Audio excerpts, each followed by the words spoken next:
Off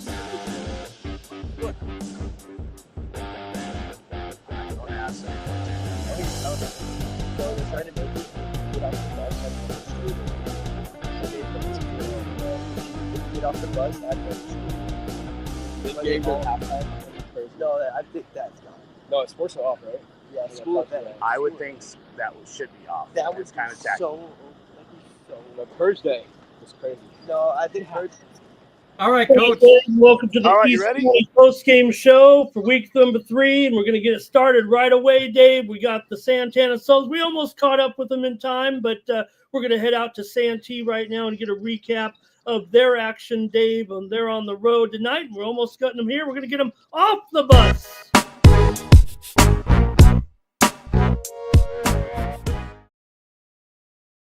Yeah, and that's Coach Estes with a big old grin on his face driving the bus on home tonight as Santana Dave was able to knock off Hilltop for a third consecutive win. Dave, what am I doing putting the Sultans number 4 in that group of Valley League teams? I think they established themselves as one of the top contenders with those 4 teams. We already knew they were, but Santana remained unbeaten on the season tonight with a commanding 28-7 win over Hilltop.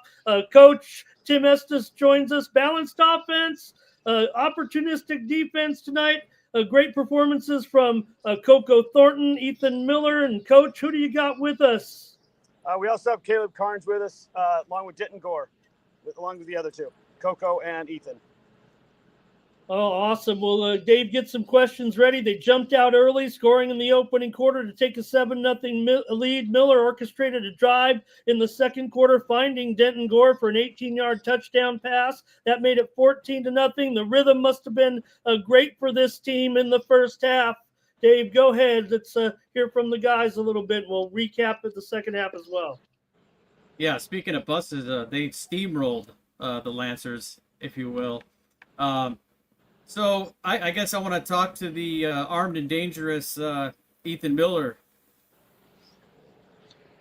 I'm here. Ethan, I mean, you almost threw the ball to everybody on the team, or on the offense anyway. Yeah, I tried. Did you guys go in there knowing that you were going to distribute the ball? Was that the game plan, to distribute the ball to everybody on the offense? I think that's the game plan every week, to give everybody a chance to do their thing, because we have a pretty good squad with pretty good skill. So I mean, no matter who the ball is going to, we feel confident. So I think that's the plan every week, not just this week. And you remain unbeaten at 3-0 already in the Valley up top, and I'm sure that's going to increase Santana's ranking. And not only that, but that gives you a good start before you play league. And like Coach said earlier, he was saying that you're only taking one game at a time. But definitely it was the Miller to Thornton connection tonight, was it not? Yeah, I think that definitely set the tone for the rest of the game.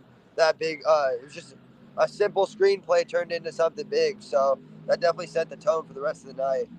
That was the 52-yarder, Ethan. You threw him a short pass, and he busted it from midfield. Yeah, literally right at the line of scrimmage. I backpedaled, dumped it off to him. He took it all the way. So, I mean, that's credit to him for making that a big play. That made it 21-0 at the time. Who you said you got Caleb there too? Yeah, we got Caleb right here. Caleb, let's get him in here and ask him, Dave, about that touchdown reception that he had, 26 yards. Caleb, this offense, man, we kind of tease the Sultans some years. It looks like this offense, it's high flying all of a sudden. Yeah, I think we had a really good game on offense, and it's just on to the next one. Hopefully, keep the ball rolling and scoring on offense. So. I mean, you guys are hitting on all cylinders. I mean, if you're able to distribute the ball on any team to that many receivers, that many backs, I mean, you're having a good season and a good start to the season. Yeah, for sure. We want to keep it, everyone getting the ball. I know last year was a lot of running the ball, so it's good to see that we're throwing the ball more this year, but trying to get everyone touches and everyone a part of the game. So you just saw all but Greenfield in front of you as soon as you got the ball, yes? Yes, sir. Who else is with us? Denton is there too? Den's right here. Bring him on. Let's say hello to Denton. Hi, guys. There's our guy. Denton, how about it? What was that? Was it a long drive before you caught that 18-yard touchdown pass? Yeah, we're shoving the rock down their throat. We did really good on the run game, and we were able to just keep going, and then we were able to open the pass when the DB fell asleep. Wow. Tell us. I mean, we've got offensive highlights that sound like touchdown passes, but it was always set up by your guys' run. What was going on? We started our game off with good runs by Julian Mayers. He's a sophomore. He's a great guy. He started off running a lot. He was able to open up a bunch of opportunities for us in the passing game. So whenever they started keening on our run game, our passing game opened up. We were able to get a lot done there.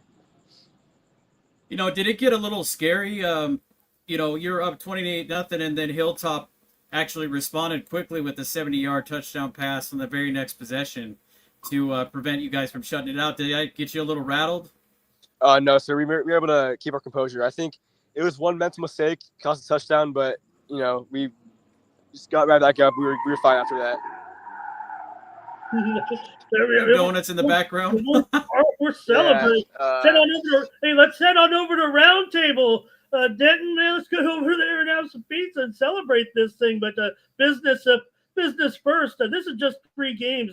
I'm sure you guys are pretty stoked. But look, we were going to go down there and beat these guys. We would take nothing less in this game. Yeah. And what did you think of your defense? I mean, we were talking all about the points and the run game and the pass game, but how about that defense and Thornton, a rising two-way starter for you guys? Yeah. Oh, there he is, man. There's our man, Coco. What's going up, on? guys? What's going on, brother? Tell us about the game tonight and your synopsis of the team's performance, man. This is look, you guys' expectations are set right now, but tell us about tonight. Well, I think our defense really set it up. And the first kickoff we did an onside, got it. Offense went down, we scored. I think that set off the momentum, and then we just kept it going the whole game. Tell us about the big play, man. You catch something out there on the flat, and you just did you have to run over some guys? Yeah, well, I did what I needed to do. Linemen, we all did our jobs, and I just followed my blocks and went. But you also made your presence felt definitely on the defensive side, forcing fumbles, and yeah. You want to talk us about the interceptions as well? This season, Yeah, well, tell us what? about that. Tell us about your buddies tonight on the near shutout. Wait, you said what? Highlight your buddies on defense and who yes. stood out for you tonight. Tonight, I saw Jordan Gillisy. He had great contain. He had a couple tackles. I think he had a couple sacks too. And then on the other side, Evan Leesky, he had good contain too, and Julian. So that defense, like you said, you set it up, and then the run just set it up even more. And then it was pretty much just distribute the ball to everybody on the team, pretty much. Yeah. Yeah, we were asking Denton. Tell us about the running game. Who was? He said Mayers, but who's on the offensive line? Can tell us the big guys. The O-line, we got Rex, Ethan Toth, and they're both. Our whole line is good, but I saw Rex do a lot today. So would you say that the veteran leadership this year is really propelling you guys forward? That now that most of you are juniors on the team. Yeah, we have a lot of upperclassmen, a lot on the defense and on offense, on the line and receivers. Well, you guys are the only team that won in Santee tonight, too, as the Wolfpack dropped a 10-7 game to the Mirror Mesa Marauders, but a good stand as well to only hold it to 3. So, you guys are standing up there all alone, although El Capitan won as well. You got to feel good right now, you guys at 3-0 at this point, but you're not. It's a long way to go. Yeah, we just got to keep it rolling to the next week. All right, Coco. Great job. Great job to the Sultans. If Coach is there, we'll say goodbye to him. Coach, did we get them all? We got them all. Hey, Coach, and I also wanted to I wanted to get you up to date on El Cap. They did win 17-14. Oh, good job. Hayden Jeez. Passanisi threw a 45-yard touchdown to Logan Okay. Dulia with 1 minute remaining. Oh, are awesome. you kidding? Can I Yep. can I put you guys on hold for 1 second? Hold on a second. Okay. Yep. Who caught it, Dave? I'll be back 1 second.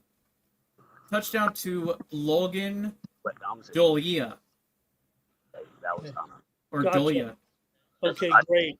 Great and then job. Michael Castillo had a 50-yard touchdown run to start the second half. Oh, okay. Thank you. Thank you. Okay. All right. All right, I'm back. All right, Coach. Yeah, I was just letting you know that El Okay. Capitan did in fact win in impressive fashion as well. Oh, good. So it's they were shut out for the first two games, so that really. I don't know if that's ever happened to El Cap in the last 15 years. As long as Berner's been there, I mean he's such been a offensive scoring guy that I'm surprised that happened. Yeah, they got that monkey off their back, but Yep. the big story of the night, though, Coach, is you guys are all up top of the valley at 3-0, and what do you say about next week, huh? Hey, Olympian is really good. They've I think they're 3-0 as well, or do they? I think they're 3-0. They might be 2-1, but they have been playing really, really well. They got a new head coach there from last year, and they beat Eastlake, and Eastlake's been pretty good. They're a little bit down maybe, but they beat them, so I give them props. Well, And we said it. Go ahead, Coach. And I'd say they beat somebody else either last week or prior that they beat them pretty good too. So it's like, okay, they got some scoring going. Well, you got to be impressed though. You got a great start. You got some great veteran leadership on the team. Yes. And being able to distribute the ball like that, we don't get that very often in a football game. Oh, no, I'm really happy with how things are going. Like I said, we have lots of guys touching the ball and contributing offensively, defensively. We have a lot of guys making plays. We don't have the one guy that's got 20 tackles, but we have 10 guys making 5 tackles type of thing. So that's awesome. Everybody's contributing in some fashion. Although, Coach, you're always very fair with us, and you give your players a chance to win jobs. But Ethan's the man. It feels like. Ethan's been doing really well. I'm not gonna lie, he won the job, and he's not letting up. And and Kyle, he has been working really hard, and he's been pushing Ethan, and they're both getting better. Yeah, we would I have don't no mean problem that in the sense of the man over, meaning that he won the job. I'm just saying the man you got a quarterback who's kind of leading teams and throwing key. I know the defense has been the real key. I mean, you've given up basically 2 touchdowns so far in 3 games, but. Just the fact that when I see big explosive plays and we're winning comfortably, it feels pretty good. Oh yeah. Like I said, I couldn't be happier. I mean, I'm really pleased with how things are going. We came away without any injuries yet, so that's obviously a positive. So, the guys are working really well as a group on both sides of the ball. I saw 3 phases of the game: offense, and defense, and special teams. Yeah, and Coco I bet you he could end up being the MVP at the end of the season. The way he plays on 2 sides of the ball and with all that intensity. Yes, he's a player. He's a borderline superstar already. It feels like. Yes. Coach. Yeah, he's one of our main guys. Absolutely, on both sides, on all 3 sides of the ball, offense, defense, and special teams. He's a kick returner, punt returner. And he's already perfected the media game too, I think. Yeah. Yes, he has. No, that's thanks to you and the staff, and a great job. And thanks for getting together with us right after the game here. 28-7 win on the road against Hilltop. And we were going to give them the bit. This is what we expected, Dave, for sure. So, all right. Well, they're a good team, and I think they'll do okay in their season. I think we just got the better of them on this one. And we were just given the official word. They are indeed 3-0 as Olympian. Oh, okay. Olympian, yeah. Okay. So this it should be a good game next week, and we'll see how it plays. We'll get ready for them. Sounds good, Coach. As always, thank you for joining us on our report tonight. And happy to. Great season so far, Coach. We'll probably be talking to you next week. I would believe that for sure. Hey, I hope so. I hope I'm smiling at the end of it too. I'm smiling. All right, Coach. Coach Estes of the Santana Sultans. Thank you, sir. Hey, thank you very much, guys. You have a great evening. Awesome. That was great. And those guys are great. Dave, weren't they, with the post game there coming through big time? We saw Coco Thornton. We saw Denton Gore. We saw Ethan Miller. Some of the stars from the game tonight as the Sultans moved to 3-0. Again, just recapping a little bit there, they took out 7-0 lead early in the first quarter.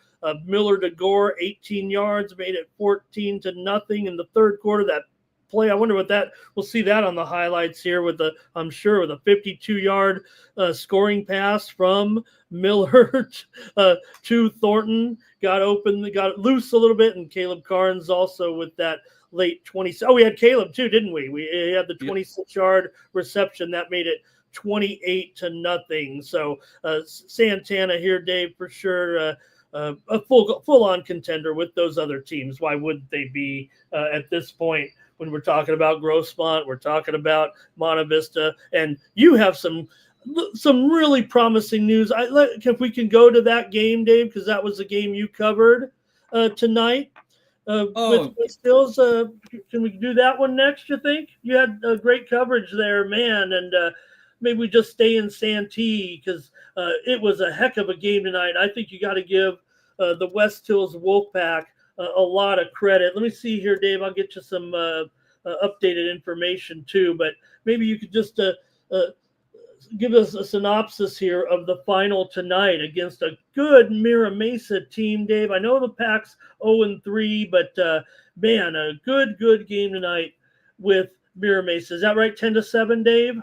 That is correct, and they also had Mira Mesa on their heels at the end of the game, and they made I think it was with 4 minutes left, they got their first score, and that brought them within 3. And then in the fourth quarter, they were knocking on their door again, only to end up stalling the drive at their 38, the Marauders 38. But I can't say any more great things, but that defense was incredible. To allow a Mira Mesa team like that, only 10 points. And let's just say also the field goal came up right before halftime with with zeros on the it was a penalty with zeros at the second half, or I mean in the second quarter at the end. So they got a chance, obviously, to kick the field goal. They made the field goal. But I can't say enough about the Wolfpack. They did shoot themselves in the foot right there. Otherwise, we could have been at a 7-7 tie going into overtime, possibly. But we could say that at the same time, but we shot ourselves in the foot. That's something they're probably going to be discussing during film tomorrow. But Dill looked pretty impressive on the offensive side at the end. He did throw quite a few incompletions, but towards the end, he started handing off the rock quite a few times as well. And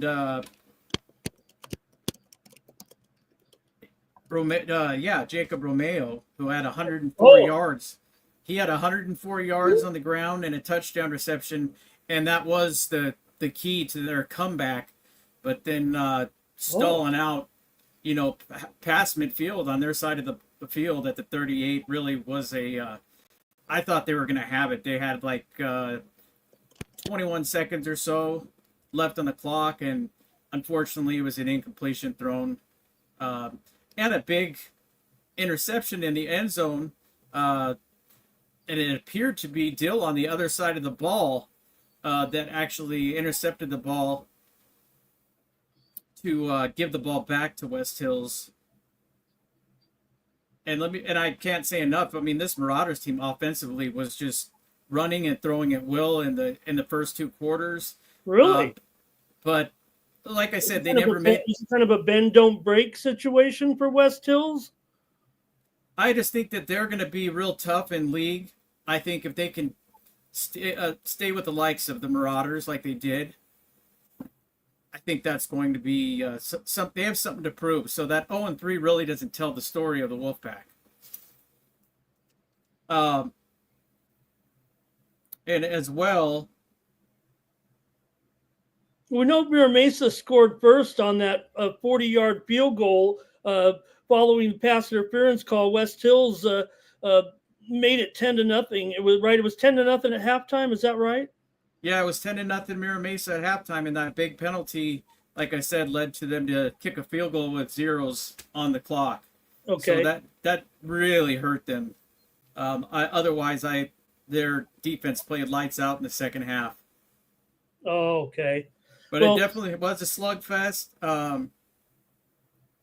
The Marauders did draw first blood, and it was going to be, I believe it was, right at the end of the first quarter, it was 7-0. And it was, like you said, a 40-yard field goal that could have gone from 50.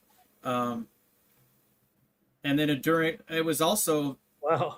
I forgot to mention, there was a Hail Mary pass prior to the zeros coming onto the clock by the Mira Mesa quarterback. But I can't say enough. West Hills junior quarterback Evan Dill kept this team in striking distance, but that early third quarter interception definitely stopped a promising drive, returning the possession to Mira Mesa on their 25. And Dill was picked off again in the end zone by Marauders corner. No, yeah, I'm sorry, Dave. I might have messed that one up. Yeah, that was actually Dill intercepted, right? He got yes. the interception. Sorry about that, brother. And that was keeping the Marauders off the scoreboard. Otherwise, that would have been real trouble. Jacob Romeo, though, finally found the end zone on a touchdown reception, cutting the deficit 10-7 after a successful PAT. West Hills did attempt the onside kick, and Mira Mesa, unfortunately, recovered and ran out the clock. But definitely West Hills showed resilience on the defensive side to a very, very good Mira Mesa squad. But the Marauders' strong defensive play proved decisive. What I want to say, too, is how Santana played against them as well. I think it's going to make for a really good match this year in the Mayor's Cup when Santana and West Hills do meet. So let's not let everybody out there think that the 0-3 record, don't let it fool you, because this defense is here to stay, and they're not getting blown out by anybody this season. Great job. It was an incredible game, one that I definitely wish I was at live. I did want to mention, too, that there was a pretty brutal hit earlier in the game, or actually, I should say later in the game, when they were trying to score once again. And that was Zach Marty Corena. You just saw, I think it was before the ball got there. That was what the penalty was for. But you just saw his head just go yanked back, like he didn't even see the guy coming. The defender hit him really hard. He didn't get up for quite a while, but he did end up walking off the field under his own power. So we're definitely hoping the best for Zach, and I think it was maybe concussion protocol possibly that he didn't enter the game again after that hit. But we wish him the best, and it looked like he was really unscathed after it was all said and done, walking off the field on his own power. So that's a great thing. Yeah, for sure. It's a great job tonight there by West Hills to hang in there. They're 0-3 right now, but compared to those first two games of the season, that's a dramatic improvement, because Mira Mesa is a team that we were talking about in the preview that they're kind of borderline top 25 right now, and you and I both were thinking, I think Mira Mesa by about 2 touchdowns. I don't think we can deny that. Not at all, and I that's why I think that West Hills, and we talked about it last week, they're not going to get blown out by anybody. I think that they got a great edge rush, and their secondary is pretty lights out as well. And you see it in the score. I mean, to hold the Marauders to 10, they got some good runners, and they also have one of the top quarterbacks, I would say, probably in the northern part of the county. All right, great job there. And let's continue on here right now with the East County post game. Guess we'll just go right into it. We don't have a lot on El Capitan, but thank you for getting the information, and maybe you can get us up to date here with the Vaqueros in their win over Chula Vista tonight. An important victory for El Capitan, a team that had not scored yet this season, and they're able to get a 17-14 win here at home at Chula Vista tonight. Dave, you mentioned Logan Dulea, the senior wide receiver, with a touchdown reception from sophomore quarterback Hayden Passanisi. You mentioned that was the game winner, I think, is what you're saying there, right? And Michael Castillo, the sophomore, had the big TD run for their first score of the game. Is that what you understand? Yes, and that was what I received from defensive coordinator Sean McDade was sharing with me. And that's really something, as Coach Essa said, of the Sultans, to have the Vaqueros not be in the end zone with an offensive guru like Coach Werner. But he finally, I'm sure they had a tough practice all week, and to win 17-14 and, put up those points. I'm thinking that they made a change at the quarterback's position as, well, let's just face it, Benegas was not getting the job done with two shutouts of the Vaqueros offense.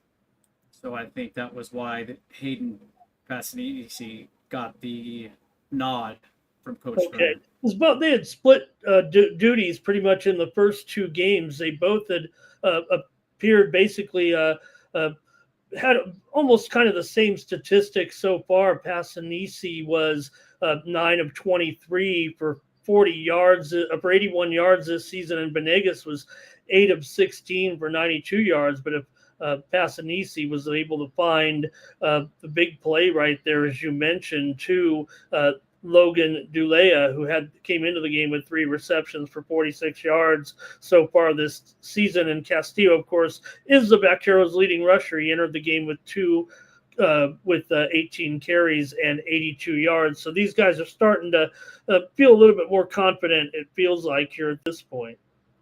Well, like I said, is this another El Capitan start like they did it last year? They won the first game, and then they went on a little bit of a skid, and then they came back and made the playoffs and made a statement. Yep, for sure. Okay, great job, Vaqueros. Wish we knew more, but that's what we got here. Really appreciate the Vaqueros checking in with us tonight for their first win of the season. That's what we wanted to hear. That's what we needed from El Capitan. Okay, let's see here. I got next up. I'm going to scoot along here on the East County post game tonight, and we're going to take a look here. Next up, it's going to be Dave. The Mount Miguel Matadors with a victory tonight against the Loyola Cubs. This one was on the road, and the Matadors get the shutout here, 21-0. Impressive defensively here for Mount Miguel, going on the road up to LA to take on Loyola, a team they lost to last year at home. So for them to turn the tables a little bit, bouncing back from last week's first loss to La Costa Canyon, and didn't go very well in that game, but it certainly went well tonight for the Matadors with the win on the road in LA. So let's take a look here. I've got some of the highlights here anyway in this one, and let me get it to you. Mount Miguel had the first score in the first quarter to make a 7-0 lead. Then a 13-yard run on a pitch to Jaden Hunter, who raced to the right side, smashed into a would-be tackler, ended up staying on his feet, and kind of sprinted into the end zone with 6.5 to go in the second quarter. And that extended the lead to 14-0. Matadors continued to roll in the second half. there. Oh, that was the first score of the game. Sorry, Dave. But second half, late in the third quarter, Mount Miguel tacked on another touchdown, a 19-yard rushing score to give them a 14-0 lead. Then as Hunter sealed the game with his second touchdown of the day, crossing in the end zone with under 9 minutes to play, and Mount Miguel went on to win here in this one, 21-0 tonight. Big win on the road, beating the Loyola Cubs in a non-conference affair. You know, Reaction? Go ahead. I got nothing else. That's all I've got here. I might be able to get some more tidbits here soon, but not sure we'll have anything before we get off the air. Well, I could say that I'm eating crow for underestimating the offensive power of the Mount Miguel Matadors, as I picked Loyola since they beat them last year, and with the play of the quarterback change after our Stowers went to Hawaii, and you know they impressed me. Going up there, going on the road, going to LA, and they must have had the practices that Coach V was talking with you about earlier on in the previews before the season started, that they really practiced hard, and I bet you they practiced twice as hard this week for that trip. Because obviously the defense played up to par as well with the shutout.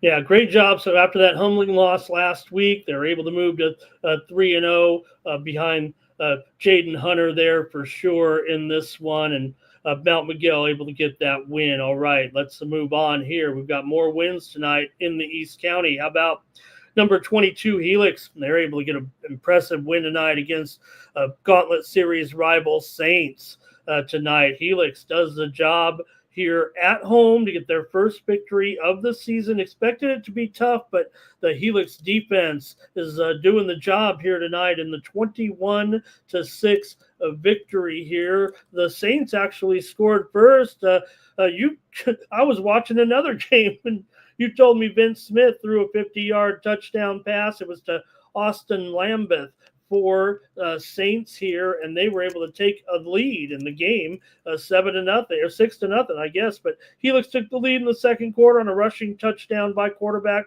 Lee Norman Lester on a 20-yard run with under 5 minutes to play in the first half. Helix scored a touchdown in the third quarter for a 14-6 lead on a 40-yard touchdown pass with under 8 minutes to play. And then Helix went up 21-6 in the fourth quarter on a touchdown pass from 7 yards from Norman Lester to Jake Williams just a couple of minutes into the fourth. Helix won it 21-6. Helix, which had just not a great running game so far this season, was able to get some great offensive running from Bryson Callaway, who entered the night with just 32 yards in the first two games. So Helix, Dave, wins against Saints here. Both teams were hungry for a win. Well, you know, we talked about Helix starting off the season 0-2, and going back to last season, they weren't doing too well, and your Highlanders finally made a statement, and Lester, I think, is back on track to be the starting quarterback and remain the starting quarterback as we went through a carousel of quarterbacks last season. So I think this makes a statement, and that, you know, Helix is number 22 going into the game, but I think this might change the rankings a bit, but they still got a long way to go, especially playing in a tough Hills with the previously talked about Matadors going up and pitches shutout, and then Granite Hills leading the Hills going up to Perry tomorrow night into Arizona. They're probably there already. But Helix is back in the game, and they are in one of the toughest leagues in the county, but I think that this definitely makes a statement that they got that defense tuned up, and the offense, especially with getting a running game going. Thanks to everyone, and thanks to Josh, our El Capitan correspondent. I wish we could get more information from El Capitan tonight. Josh, thank you for doing a great job getting us the info. We did get the scoring plays there as well, so we're happy with that. And let's continue on here to see if we can find some more winners tonight. Dave, I've got one here to go over right now. Look at this one. Steel Canyon, another victory. They're 3-0 with the win here tonight. Steel Canyon over Morse. We knew the Tigers would be a little match for the Cougars here, really, as Steel Canyon has been on the rise. Dave, it feels like the Steel Canyon of old. Moving kind of into our top 25 so far this season. They beat Madison last week 35-7. They beat Ramona 23-13. And here's another nice victory for Steel Canyon. Maybe the easier one on the schedule, but this was really a no-doubter, Dave, from the get-go for Steel Canyon here tonight as they got off early here. Actually, Morse scored first on a field goal, but in the first quarter, but Steel Canyon took a 7-3 lead with under 5 minutes to play in the first quarter on a 30-yard touchdown pass from Gavin Kaha to Jacob Denton with the nice deep pass from 30 yards. And Steel Canyon then increased their lead to 14-3 with a second first quarter touchdown when the Cougars went up there with 4 minutes to go. Touchdown came on a 3-yard run by junior Abel Lopez, and he added another touchdown run from 6 yards with 5:35 left in the third quarter, and they were able to go on for the victory here tonight, 35-9. I think we had that one pretty much nailed. I was just gonna say that we had that one. Let's just say, Steel Canyon is, what was the name of the Pantera album? Reinventing Steel, so to speak. We thought they were going to win by 4 or 5 touchdowns anyway. I believe we called that to a very, let's just face it, the Morris Tigers are not the old Morris Tigers of yesteryear, if you will. But Steel Canyon and Granite standing, holding hands up the top of the hills. Let's see who's going to bend first.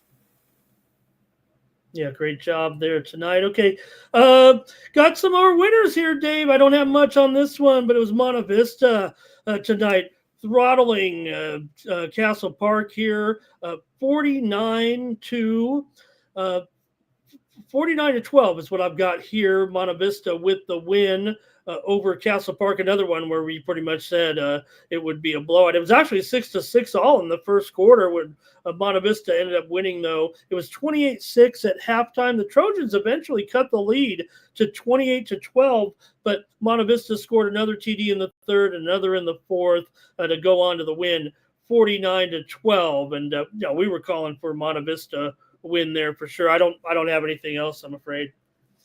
Yeah, I'm waiting for Coach Culver actually to send it. It usually comes in on Saturday or sometimes later after we're done with the show. But who knows? He might. But I'm sure he's smiling like Coach Estes in Santee over in Spring Valley. Yeah, great job there for sure tonight by Monta Vista to get back here 2-1 now after that loss last week to Kearney. And I think Monta Vista is back on track here. We talk about those 4 teams in the Valley, and now I was down, just maybe Santana hadn't made the noise so far. But look, Monta Vista has a loss. Grossmont was on a bye. Santana's, kind of the story tonight. But Monta Vista, that's pretty good to go on the road and get that win there in that one. And they haven't put up 49 or anything close to that in quite some time.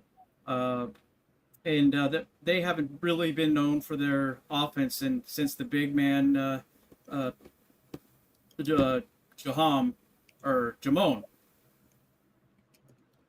Yeah. Well, I would disagree. They just had the record-setting running back last year, Alex Villanueva, a rush for 3,000 yards last season. But and they won titles. So I think I was just stunned by the loss last week, is what it feels like, losing to Kearney when we really thought they were kind of good to go right now, and maybe even able to win all these non-league games leading into the league season because coming off the great season they had last year and the fact that they looked so strong in that season opening game. Well, they should be 3-0. Let's just face it.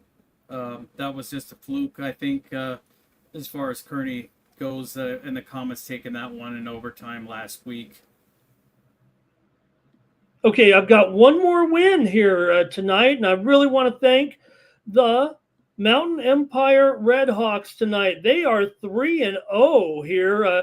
Look, Wow. it just feels to me like, we wanted to make sure we get in contact with them, because I don't know if it was just because of the way the program had tailed off over the last couple of years, but they really found a rejuvenating source here right now with new head coach Cameron Keller. I reached out to Coach Keller this week, and I even heard from him tonight following the game. Just a great job as Mountain Empire rolled past New View Bridge to extend that win streak to 3-0.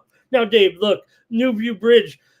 We talk about our buddy Jay Williams here at New View Bridge, and he was a big man on campus, right? I mean, he was a big man in I don't want to say a small pond. New View Bridge is not.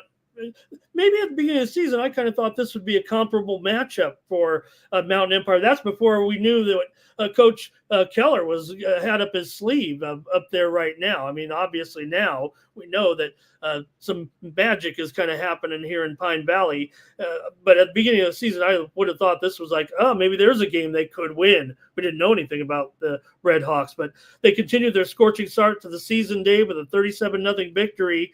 The Red Hawks, great job here. They scored early as Elijah LaShawn Robinson led a 66-yard opening drive, plunging in for a rushing touchdown to give Mountain Empire a 6-0 first quarter lead. Robinson would go on to score twice more, including a 58-yard run that extended the lead to 19-0. Quarterback Chance Ross connected with Michael Noble for a 40-yard touchdown just before halftime, putting the Red Hawks up 25-0. Amar Mahassan added a 21-yard rushing touchdown in the third quarter, and Jason Landman capped the scoring with a 21-yard touchdown run, which was set up by a 60-yard jaunt by the Red Hawks. So the defense was just as impressive, with Noble snagging a couple interceptions, Anderson, Landman, David Oney, and Junior Ponce consistently stuffed the run. Jacob Arnold also made his presence felt with a key fumble recovery in the second quarter. Coach Keller told me that their plan was to pound the rock, and they did just that with their running game led by Robinson.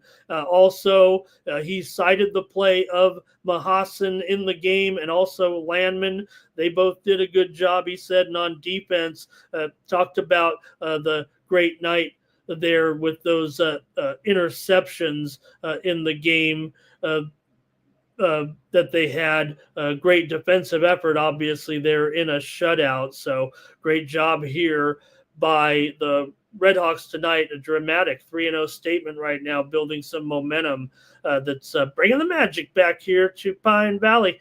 Good thing we don't have to run those newspapers out there. We're going to just publish it here on the internet and talk about them right now.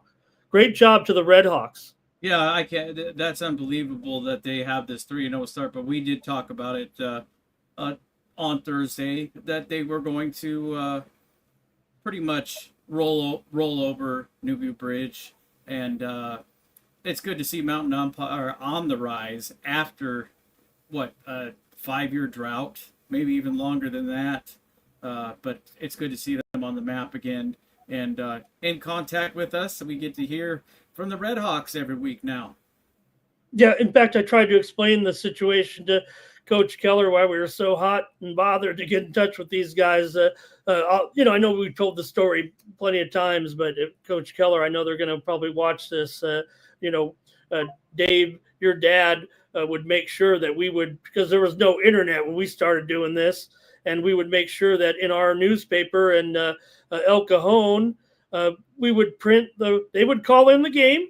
We would write up a story. We'd publish it in the paper. We'd take 2 bushels full of newspapers halfway to Pine Valley. Sometimes, remember, Karen would probably do it.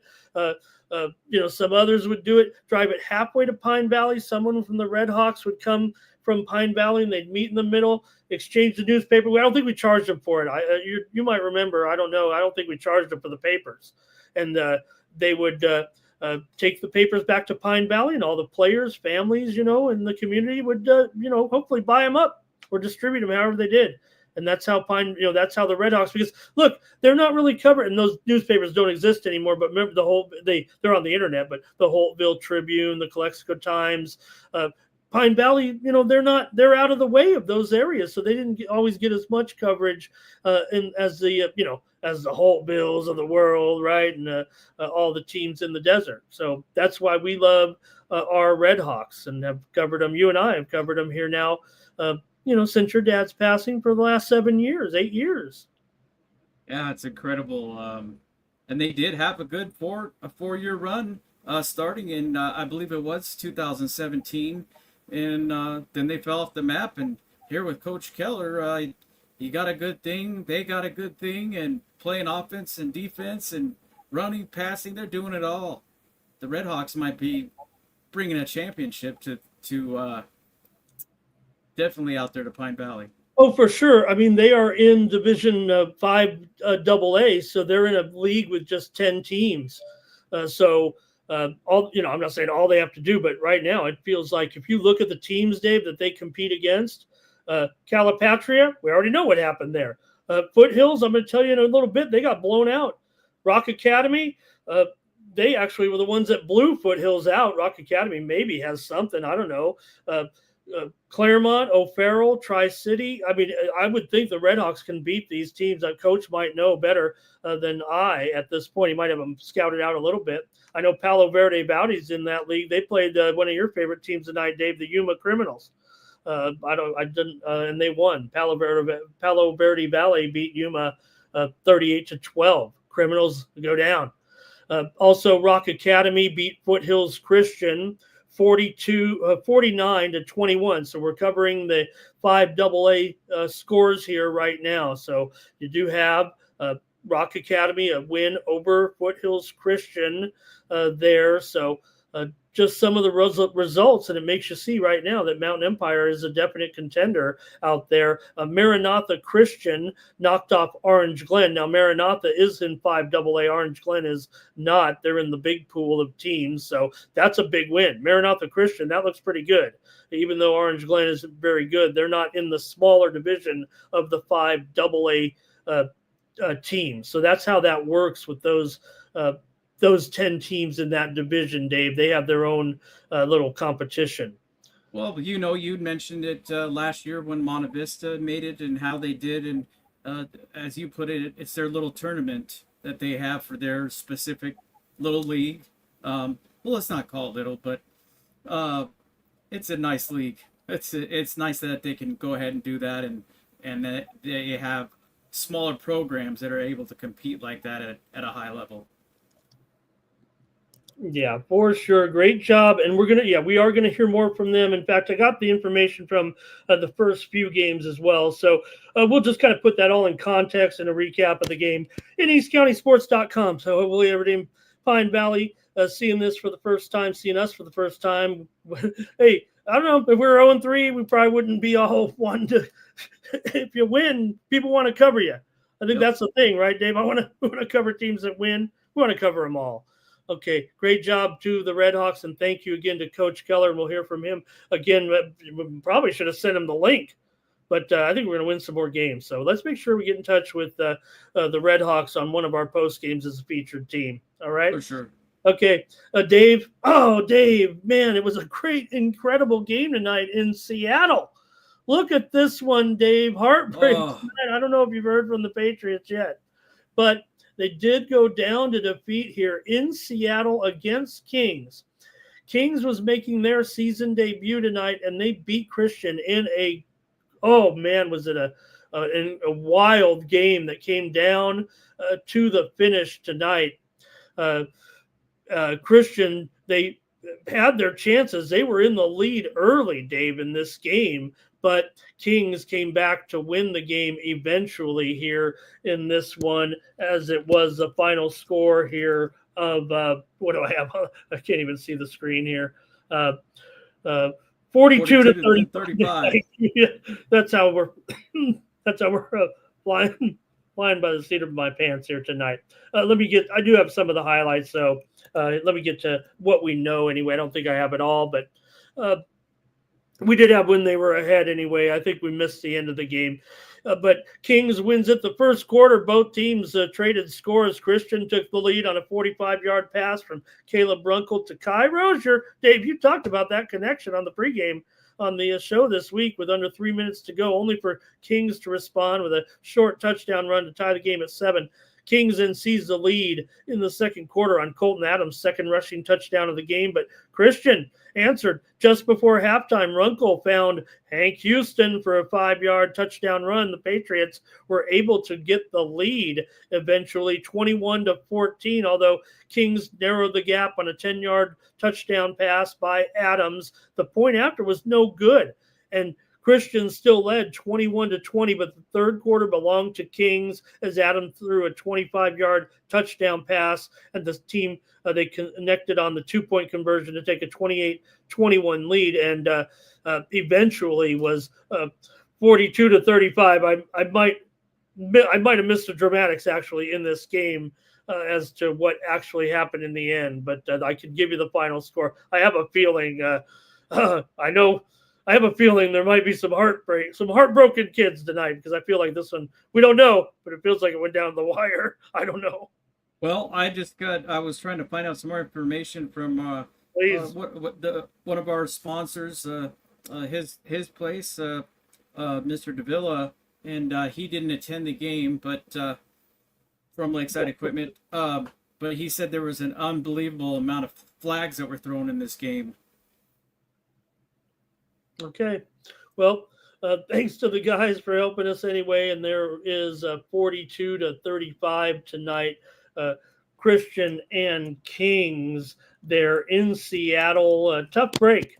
Man, going all that way. That's the farthest road trip that they've ever made, Dave. And man, just to come out on the short end like that, boy, all the way to Seattle. Okay. Yeah, that's crazy. All right. Well, it might be. Let me see. I do have a few more scores here. Let me see if I can get. Valhalla, you were saying, was getting pounded, unfortunately, tonight. Say it again. Valhalla was getting pounded, unfortunately. I think we might have the final there with Valhalla. I don't have it on the graphic because I was still trying to get it. We're going to wrap up the show. Actually, I think we've given all we can give here tonight. Tomorrow, Granite Hills takes on Perry. Make sure you check out Granite Hills football on YouTube. I'm pretty sure the coach that Mr. Zander will be heading out there. I don't see why he wouldn't. So hopefully he is, and we'll be able to watch that game tomorrow night. I know you'll be looking to check it out as well. They play Perry of Arizona in what should be a great game. Perry came here and beat Granite Hills last year. So you have one of the top teams in Arizona against one of the top teams in San Diego right now in this game, Dave. Yeah, it's going to be a pretty big clash. And as Coach Cobbs told me at the beginning of the year, this is one of the toughest schedules that he's ever had in his coaching career at Granite Hills High School for that football program. So, and if you look at the schedule, it sure is. It's all top 20 talent for sure. So good luck to Kellen and his crew. And I'm sure Benitez will be slinging it to his receivers. And I think that defense, like I had mentioned in our coverage yesterday, that they're definitely going to go into it, take care of business, pay him back. All right, I think that's going to do it. El Cajon was tied late in their game tonight at 13-all. No report. Man, we'd love to hear some good news on that one tonight from the Braves to see if they could get a road win tonight against Canyon Hills. It sounds exactly like the type of game that we were expecting tonight, but I'm afraid we don't have a final there on that one. And also Valhalla was on the short end tonight in their game against a tough Army-Navy team. This Army-Navy team, this Army-Navy program, I should say, the way they keep producing great defenses right now. It was Valhalla was trailing by a pretty wide margin late. We really didn't have too much information more than that. Here it was 43-7 late in the first half in that one. So, okay. We'll just let everybody go. We're going to go with some of the coverage here. There's Karen in the chat saying hi to us, Dave. Thank you. Yeah, thank we you. always love Karen. Yep. Thank you for getting our show together. We'll just have to pick up the coverage on eastcountysports.com as I'm out of information for any new information tonight. So yeah, and I'm holding on to some for hopefully hear from the Patriots tomorrow. And I reached out to, I'm sure he still attends. I know he's not part of that coaching staff as he coaches only baseball over at El Cajon Valley, but that's the main contact I have over there. Since he's been there for years.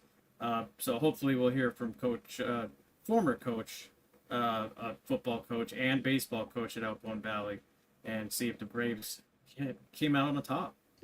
Okay, appreciate it. All right, everyone, thanks a lot for joining us. We're back next week with previews of the games. And let me see here. I think, what else I got real quick here, Dave? I think I've got our flag football coverage here from yesterday's games. I think I can get us the final scores from the big games played on Thursday night in girls flag football real quick. It was here.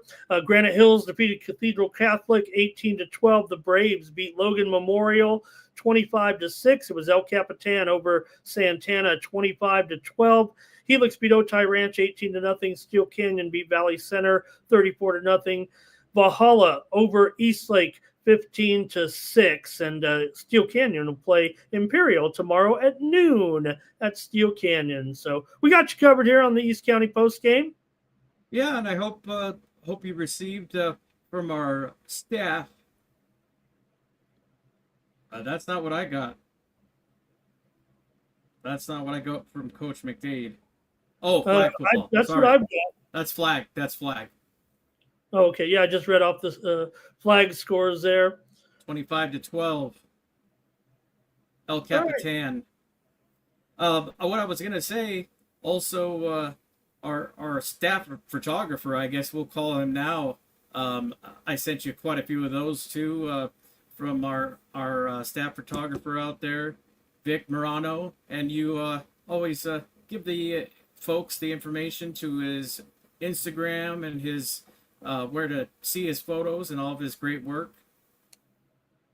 Oh yeah, for sure. I really thank Vic for getting our photos together, not only in the flag football, but also with our other prep coverage as well, including volleyball pictures there as well. But let me see, I think we might have can we take a look at some of those? I don't know if we can. I think we're going to get out of here. Yep, that's going to do it. I have nothing else for you tonight. That's going to do it for the East County Post Game. Really appreciate you, Dave, for getting everything together and getting the Sultans here tonight. Man, Sultans impressive on the road. All right, for Dave Dickens, I'm Ramon Scott. Thank you for joining us.